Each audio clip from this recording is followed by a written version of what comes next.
நண்பர்களே, பழத்திலே சிறந்த பழம் வாழைப்பழம். அதுவும் செவ்வாழை வாழைப்பழம் சொல்லவே வேணாம் நண்பர்களே.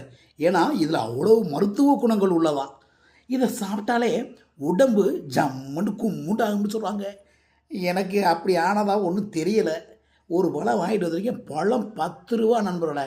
என்ன சைஸ் பார்த்தீங்கன்னா சின்ன சைஸாக இருக்குது. ஆனால் பழம் 10 ரூபா, கொஞ்சம் அதிகமாக தான் இருக்குது விலை. இதை திண்டு ருசி பார்ப்போம் நண்பர்களை, எப்படி இருந்ததை பார்த்துருவோமே. செவ்வாழை வாழைப்பழம் அவ்வளோ மருத்துவ குணம் கொண்ட ஒரு அழகான பழமாக பார்ப்போம்.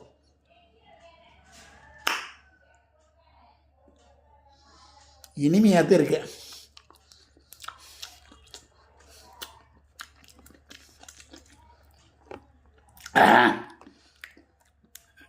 செம்ம டேஸ்ட் நண்பர்களே. சும்மா சொல்லக்கூடாது, ரொம்ப பிரமாதமாக இருக்குமா பழம்.